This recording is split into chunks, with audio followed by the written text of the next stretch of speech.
Hey everybody! Welcome back to Northernlion, plays the Binding of Isaac AFTERBIRTH Plus. We lost the last run, but it was also like, arguably, maybe our most successful run in a not a long time. We've won pretty much every, run we've done lately. Let's do a character that we have not beaten Hush on.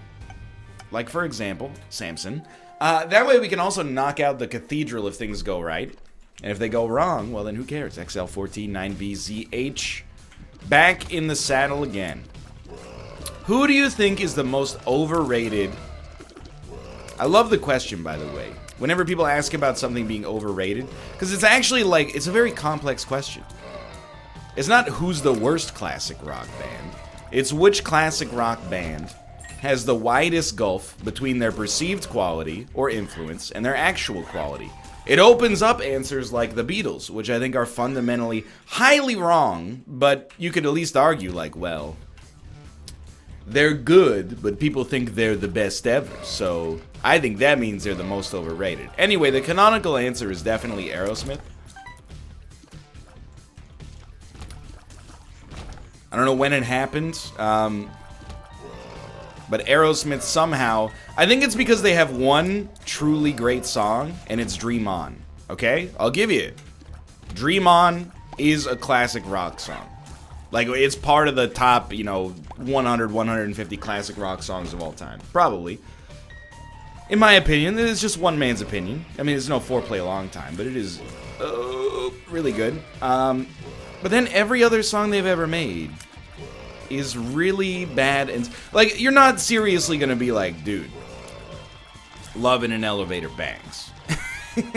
You're gonna be like, at home, and you're like, oh, what do I want to listen to on Spotify right now? Love in an Elevator? Come on, don't. It's embarrassing for both of us. Living it up while you're going down. It's a song about having intercourse in an elevator. Like, don't be ridiculous. Well, I'll give you a chance on that one. Tech 2 we have not taken yet. I think. We might be able to swing it. The only question is, do we even want to? And the answer is, are you crazy? Absolutely not. I was thinking, I stalled on crazy because I was like, it's another Aerosmith song. They did a lot of songs that were like, one word. Was it Crying? Ginny's Got a Gun? Jaded? You get the idea. I don't really like Aerosmith. If you want to play one of their songs, sure.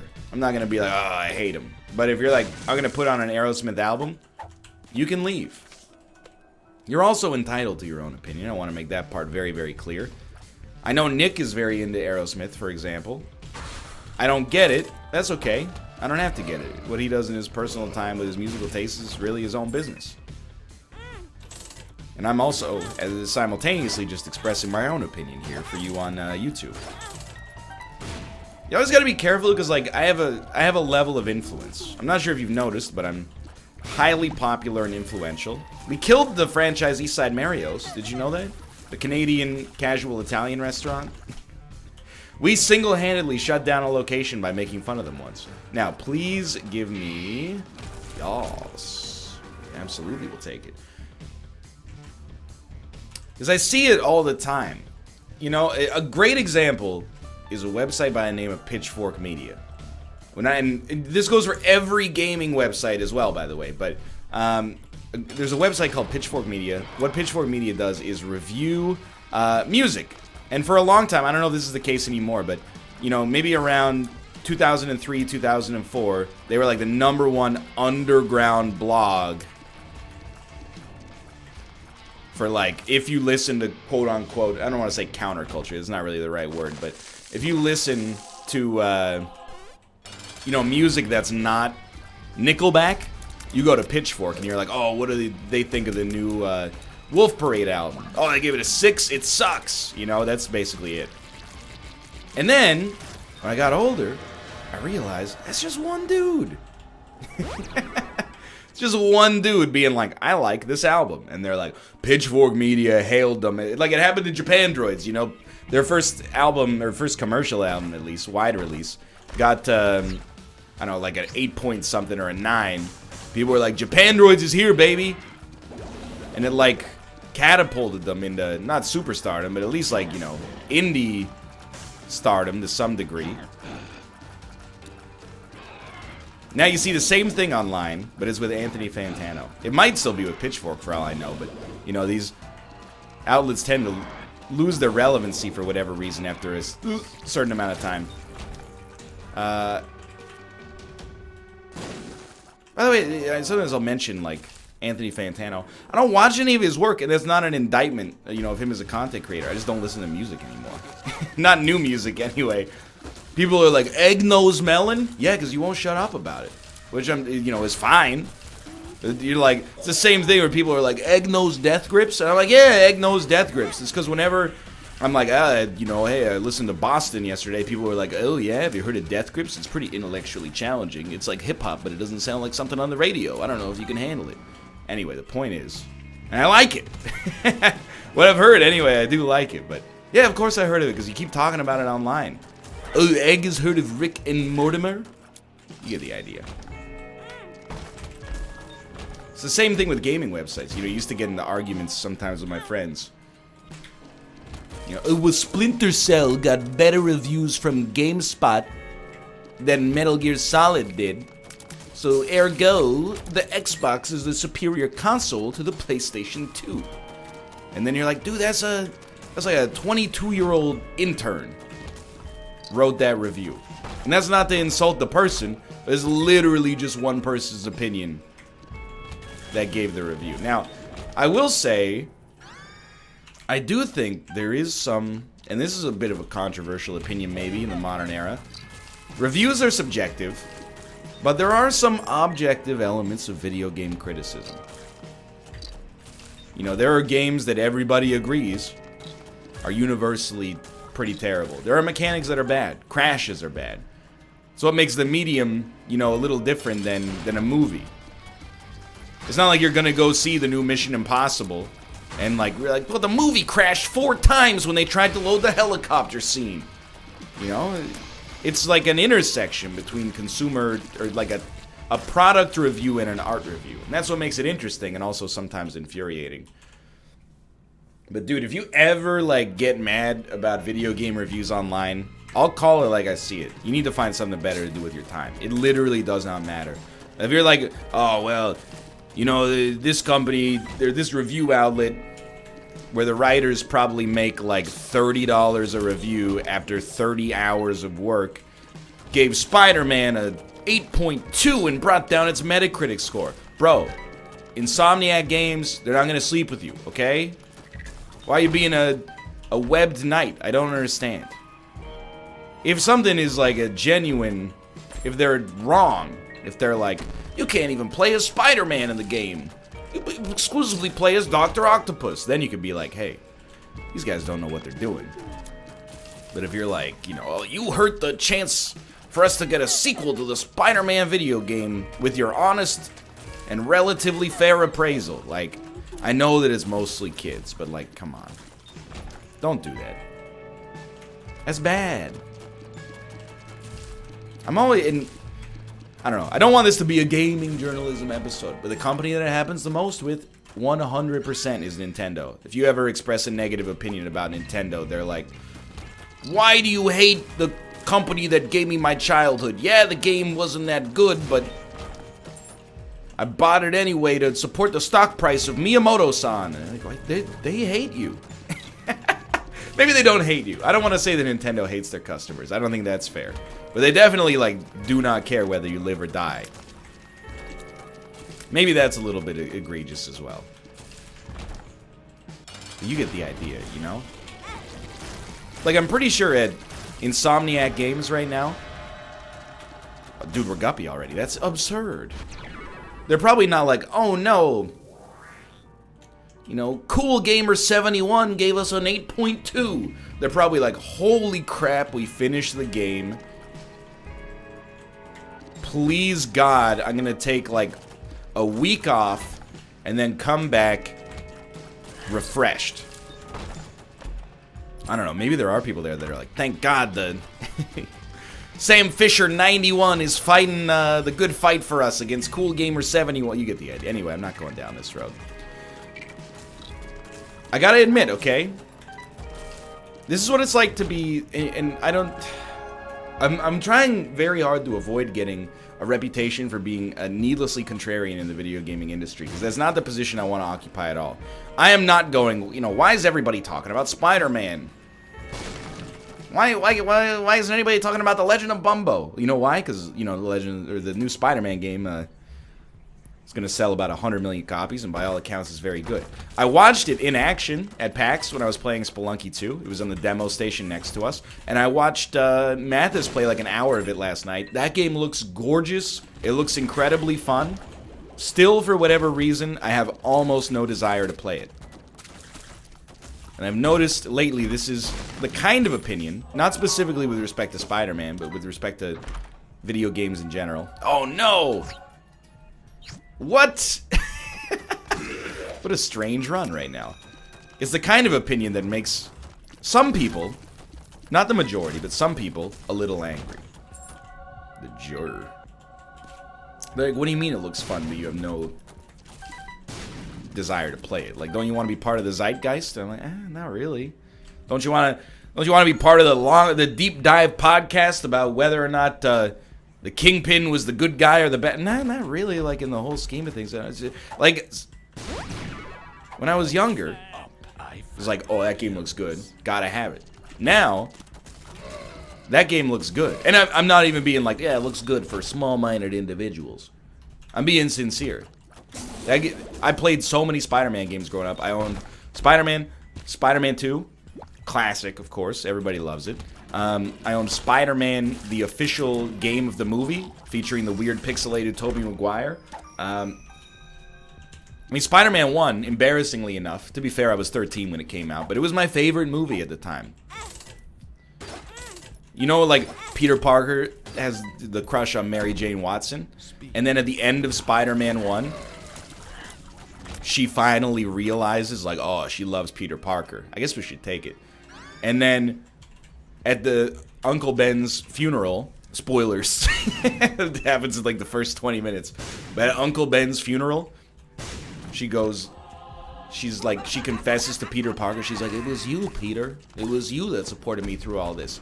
And then Peter Parker goes, I am happy to call you my friend, Mary Jane. And then MJ, played by Kirsten Dunst, goes, only a friend, Peter Parker? And you're like, oh, this is where they're about to be romantically linked. It's like every nerd's wet dream. And then he says, that's all I have to give, and walks away while like the like trumpets swell in the background. Genuinely, like, almost brought me to tears as a 14-year-old boy. I was like, this guy's so noble. He gave up Kirsten Dunst just to keep her safe. Only here. Okay, so that kind of ruins it in hindsight. But anyway, you get the idea. But for whatever reason, you know, I watched Mathis play it. I was like, dude, the animation is so incredible in that game. It's a joy to watch. The combat is, like, visceral. I could care less about the fact that Spider-Man's going around being like, does your mom know you're misbehaving? You know, I don't care about the quips. It looks great, but I'm also like, dude, maybe I will just not get Spider-Man and instead play 20 extra hours of the Golf Club 2019 because I love the mechanics. I don't really know. I mean, I was gonna say I don't know how to explain it, but it's not really like that. Oh, dude, 99 sad bombs. It's more like the explanation is so easy that people think it's suspicious.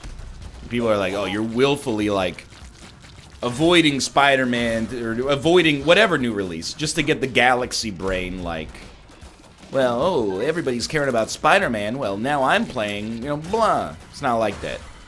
It's genuinely, like, in my head, I'm like, that Spider-Man game looks awesome. Can't wait to get home and play 18 holes on TPC Scottsdale and lower my handicap. It's gotten me a reputation for some people for, like, not liking video games. That's not the case. I love video games. I played more video games this summer than I played, like, in any 4-month stretch of my life, at least in adulthood. Mostly because, you know, I dropped that one class that would have pushed me over the edge and led me to have a nervous breakdown from being overworked. And instead, I had a bunch of free time. It was really cool. Even though I'm totally over it now and desperately need to light a fire under my butt. But anyway, I love video games. I'm just, I don't know, like, radically mechanics driven to the point of it being humorous now. Regardless, though, I hope you're enjoying Spider-Man. It looks really good. Maybe at some point in my life I will play it. You unlock the catacombs? That's the first time we've killed Mega Ma, huh? Is that what happened? It happened so fast because we got, like, you know, flies that are just crushing it for us. This run, by the way, I have no sense of place on this run. I have basically not at all followed the items we picked up since we became Guppy. We're obviously crushing it. We should probably place some sad bombs at some point if we want to, you know, get the most bang for our buck, but... Where are you going? It's been a long time since I felt hype, I guess. Hype is a weird emotion as an adult. Oh, dude, Raptosis, what the heck? Like, I think I have no hype for Isaac anymore. And if you want to take that out of context, it's fine. Am I excited for new Isaac content? No, like, not at all. Am I looking forward to it? Extremely so. And you might think cynically just for like, oh, well, it'll get more attention on YouTube and Twitch. Not really. I mean, that's a part of it. It definitely will for, I don't know, 2 days, potentially. But, like, I don't feel that, like, visceral pull of, like, I wonder what this item does. Like, we kind of, if they want to keep pumping out Isaac stuff forever, I will play it forever. I always love the additions to this game, but it's kind of like, you know, it's like, the more items have been added to Isaac and the more mechanics have been added to Isaac, the less each one means. And that's not a bad thing. You know, you think, you know, when Tiger Woods won the Masters in 1997, it probably meant a lot to him. When he won the Masters in 2000, after putting like another 11 major trophies in his trophy case, he was probably like just another day at the office, right? Doesn't mean he's not going to go to the Masters. Just means that, you know, it takes a little bit more to motivate you, I guess, at some point. I'm assuming. I wouldn't know because I've never won a major tournament for anything in my life. But I did win those 2 rounds of Dying Light's Bad Blood Battle Royale that I played at PAX. So I'm not sweating it. I think when Spelunky... Because I know the feeling, by the way. I can conjure an artifice... We definitely need this. I can conjure an artifice of the feeling of hype. You know, where you're like... I didn't mean to get that, but it's fine. You're like, I need to own this product. I need to experience this. I can get there. Yo. That seems absurdly great. But I just can't... Can I be honest with you? I just don't feel it for a lot of AAA stuff anymore. I'm not cynical about the state of the AAA industry. I think it's like as good as it's ever been. Like, oh my lord, this damage. I mean, the Cricket's Head didn't give us the multiplier because we already had it, but still. Don't take this as cynicism that's like, oh, the industry's bad. I hate that, dude. There's so many, particularly YouTube channels, that are like, oh, the industry's screwed. The industry is amazing right now. You know, when I was a kid, like, probably 75% of games that came out were horrible. And there was, like, no safekeeping unless you bought a $15 magazine. The magazine would be like, that game's not very good. And then as a 7-year-old, you would still be like, well, I'm buying it anyway because I love Toy Story. Why not? Yo. We're not going to keep it because Head of Krampus is pretty good here. We're going to fight Hush. This is insanely good. Now, like, almost every major anticipated AAA release that comes out is like an 8.5 or better on average. This is terrible. I don't know if we've had it, which is why I'm gonna buy it, but and the Empress is super good. We'll donate a bunch. But anyway, it's more just like, you know, if it's amazing, I'll play it, but how many third-person action games can you play, you know, over the course of your life and get excited for each one? Hold on, do we have oh, well, never mind. So the thing is, I was gonna say is, do we have Horror of Babylon? The answer is, like, obviously no, because we have HP to begin with. You know, if we lost our HP, maybe it'd be different, but I guess you could definitely turn that around on me. How many golf games can you play in your life? Fair enough. Get shadow banned. I'm going to create many flies using Krampus's head. That's like the main draw of Krampus's head right now. The stream of flies we can create from it. Same with sad bombs, honestly. Like, assuming, yeah, it totally works. Anyway, I'm just saying, those of you out there who are, pour one out for those of us who are like, that game looks good, I don't want to buy it.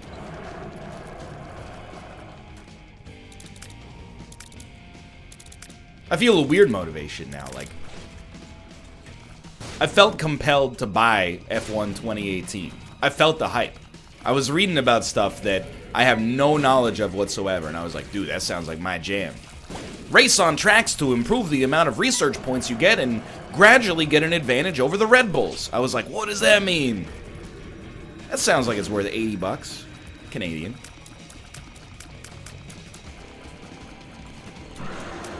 Oh!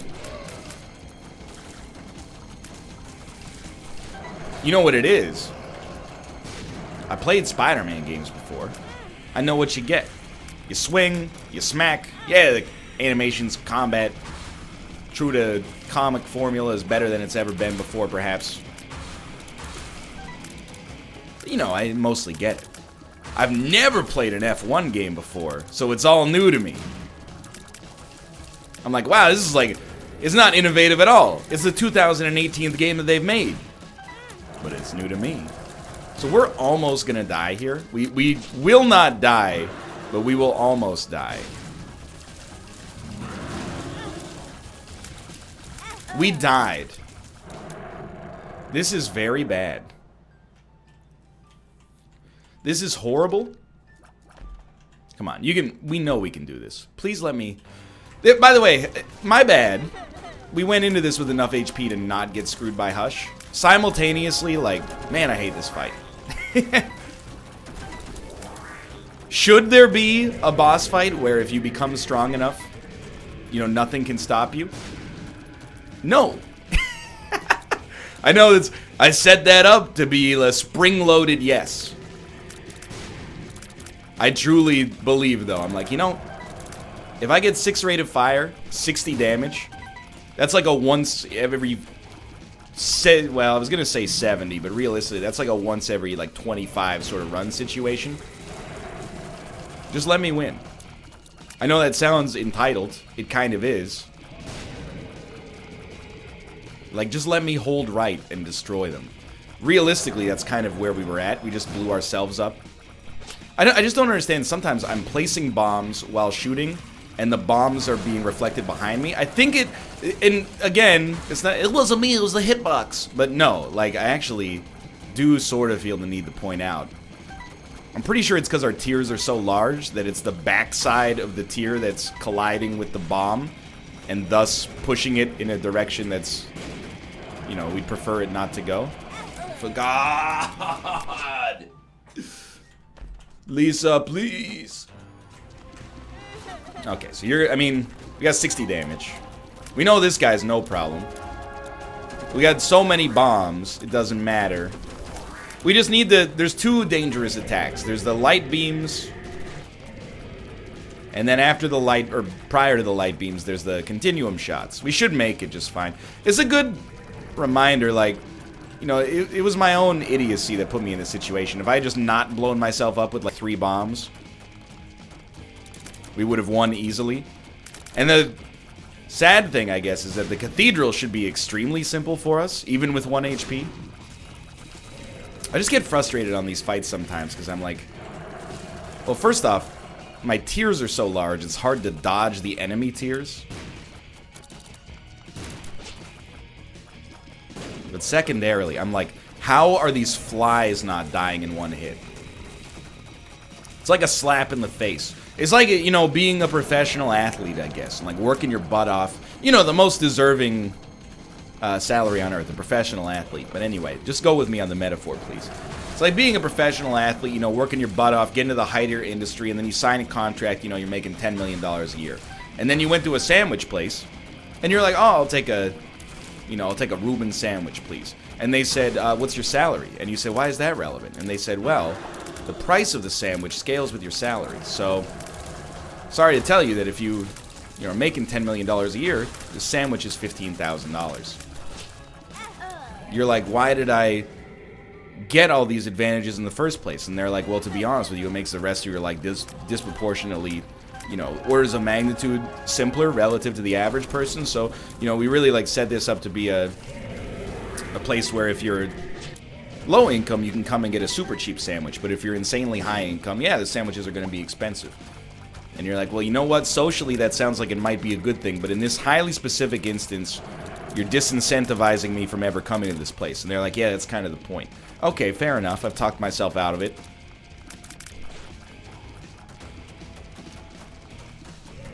It's like in, it's Finland, right? Where if you get a ticket, I don't know if it's any ticket, but if you get a speeding ticket, the speeding ticket is always a proportion of your salary,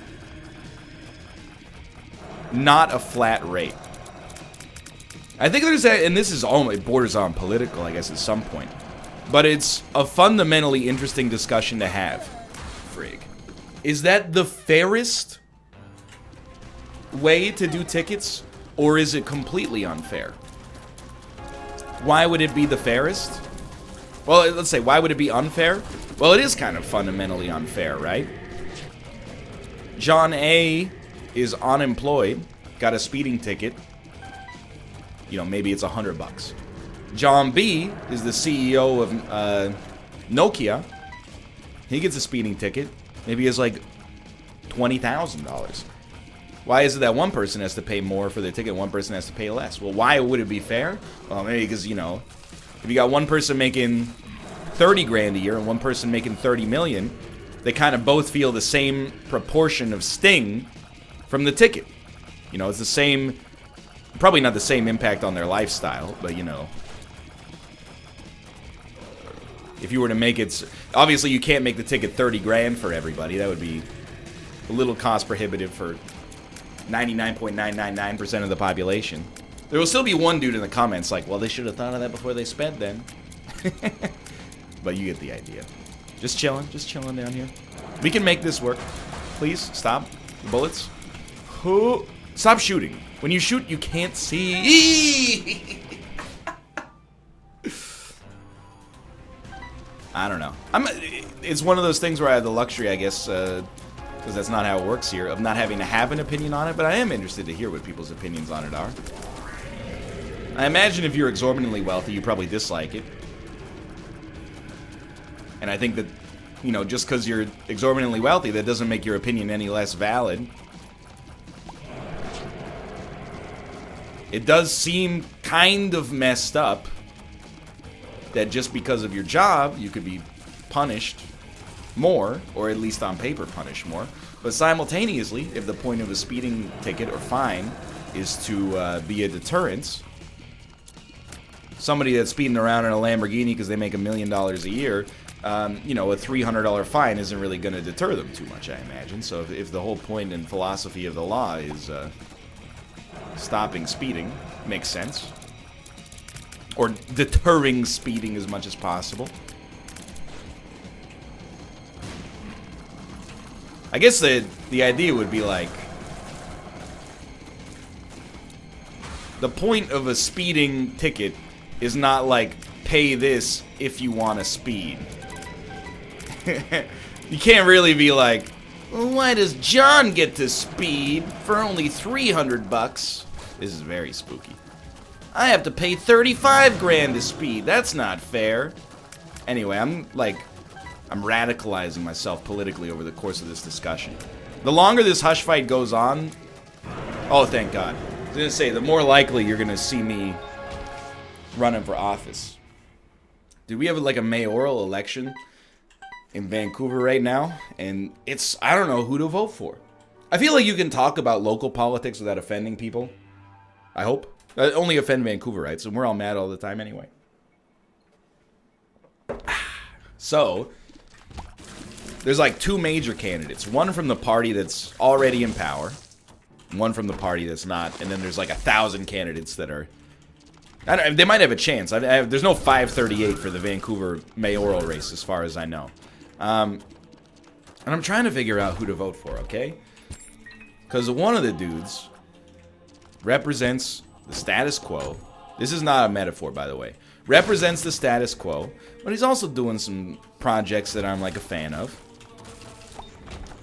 You know, he's making the subway or our transit system longer, taking it to the University of British Columbia. I don't go to the University of British Columbia. As a taxpayer, it's going to cost a lot of money, but I was just putting myself in students' shoes. And I'm like, you know, if I were 19, 20, 21, having, oh my lord, this is so helpful, having a train line that ran from the entire city to my school instead of having to take the bus, which is still subject to, you know, the congestion on the road. It opens up a lot more of the city for me to live in. Maybe I could save some money because I don't have to live in, you know, this super inflated area of town, even though it's all super inflated. Blah, blah, blah. You get the idea. But also, you know, there's problems in the city right now. You feel like if you're voting for the status quo to some extent, are you not just saying, like, these problems are okay with me? And then the other guy, oh, we're done. His whole platform so far, from what I've seen, is like, Vancouver's got problems. Things are expensive. There's, you know, more homeless people than ever and less resources with which to, for them to get help. We need somebody in office that's going to do something about it. And you're like, oh, what are you going to do? And he's like, whatever the people want. And I'm like, man, I don't know. This one guy's like, everything's fine. And the other guy's like, everything sucks.